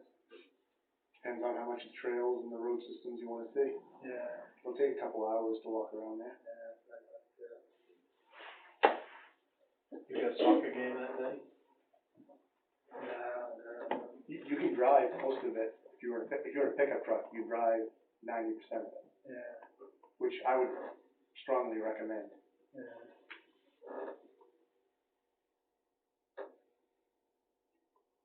Are we having John Deere tractor with a big hayride for everybody? I was thinking that, hey, right, go for a hayride. We can shoot Bobcat. No, not yet. Do you wanna try to do it the same day? I mean, might as well. I mean, is that fair to Brown to have to move these sidewalks? This isn't I don't think this is a public sidewalk. This is just it doesn't say anything about a public sidewalk. Within 6 months, it's the board.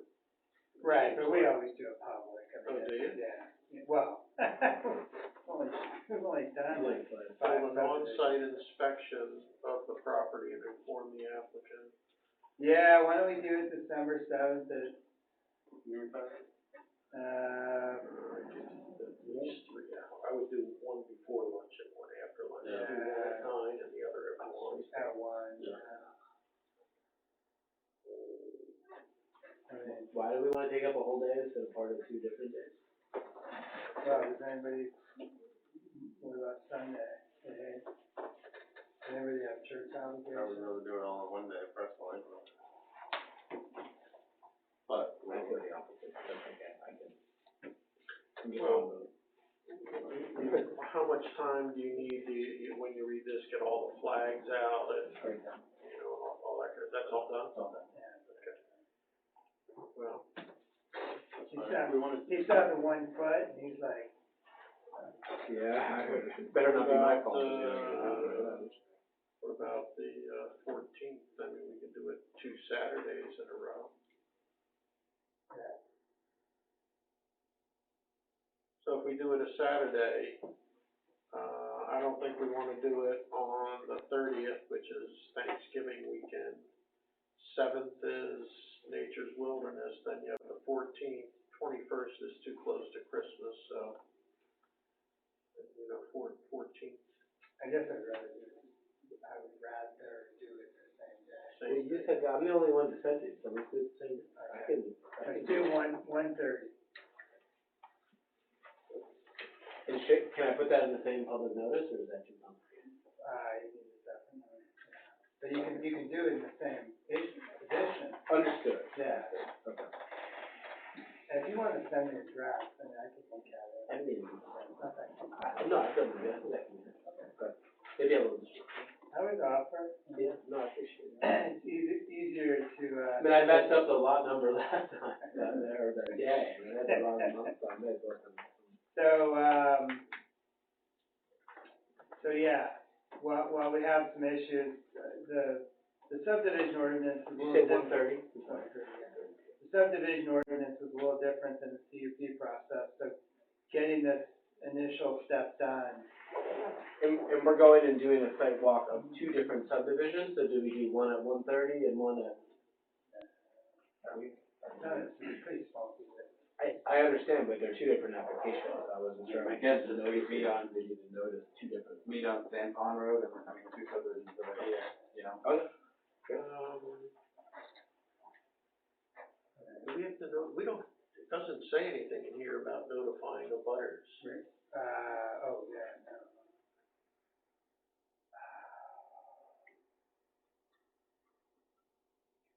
Because, I mean, I can look, but I imagine that when we get to the final plan, there'll be. Oh, yeah, there's much more rigorous notice requirements, yeah. Yeah, So I don't think we need to notify the abutters, no. And we don't even need to put in public notice in technically, but we're all together, so it is a public meeting, so we should. Billy Jackson's in Vermont right now, so I don't think you'll be there anyways. She's up there with a dog. Oh, the butter. All right, so let's do that. Does that work for you? For now. Okay. And then we'll bring Joe Pierce up to speed. He can, like I said, he's really has more depth of experience in the subdivision area than we do. But like I said, I read it, and those are my thoughts, just based on what I read, and kind of what I remember from prior experiences. Was this land for sale as large larger properties that never moved, so now he's, breaking it down into lots, hoping to sell it, or I'm just curious, what the market forces are that, why he's doing subdivisions now. I know he bought it in March from his son. I think his son, I'm not sure how long his son had owned it. I can look into that and find out for you. I think it was Ben Hertel Jr. that owned most of the land. He sold some to, who's a Wayne farmer out there, that his father across the street, and there was another plot, and I guess now this, you know, so there's been 4 or 5 large tracts of land that. This land here was owned by Simons. There's a swap between Simons and Van Hotel or something. It surprised me when I see that. That's on one of your deeds I read today.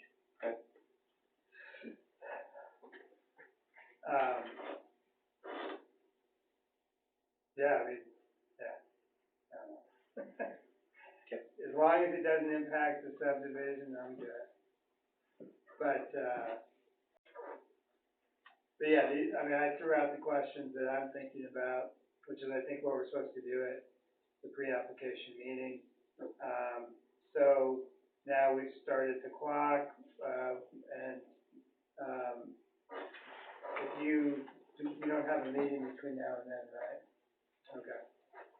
If you have any questions, you can get a hold of Wes can get a hold of me. Is there a good GPS address to give to people, or like an address on road? Distance, and it's right off of the first. I mean, we could say the intersection of 107 and San Pond Road.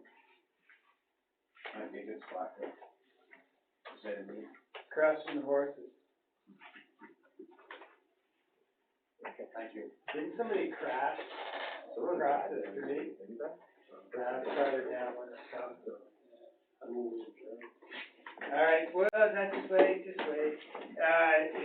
We're good? Good direction, thank you. Okay. Anything else that we need to accomplish today? I have a few questions. Okay. Question. Since we were just talking about those lanes, the cement building on the right across from. Rocco's place. Rocco Who Leo. owns that now? Rocco Leo started building about 3 or so years ago there. His life fell apart, which included a divorce. Yeah. Then he had a motorcycle accident, which got him, tried to sell. Does he still And he's healed up now, he's re-affiliated with his wife, they're living back together again. He's got the spot now, he's So he's still doing that? Wasn't a marijuana business? I just wanted to know that. But he's still there. Because I was told that the guy across the street had bought it. Are we hearing the left hand stuff? So what else do you have? Other than Rocco's place? The lady was before, Lori Mortar, that Yeah. What's the status of that? How is that lit? She was gonna go do what she wanted to do, Okay, but we couldn't answer the question. okay. Second one, we had talked earlier this summer about the testing application. What's the status of that? What's going on with that? We decided that, as of right now, since we can grant conditional use permits for limited time periods, applicants can come in and ask for limited use, conditional use permits. Okay, And we looked at the ordinance to determine whether or not there were additional uses that we needed to add to the conditional use permit ordinance process, or at least ask the town to approve, and we never completed that process. Yeah, I mean, I think once we learn, we get can, somebody close in here, I can say, yes, we go to the, on it with the exception of change of time. right. Okay. We had, open meeting one time about this, coming about the town not being pro-business, and, we had minor thoughts of, adjusting the ordinances to be a little more pro-business. Has anybody ever given any thoughts or any? We welcome anybody's input on that. Okay. All right, good question, Brett. Motion to adjourn? No, Non-debatable, all in favor?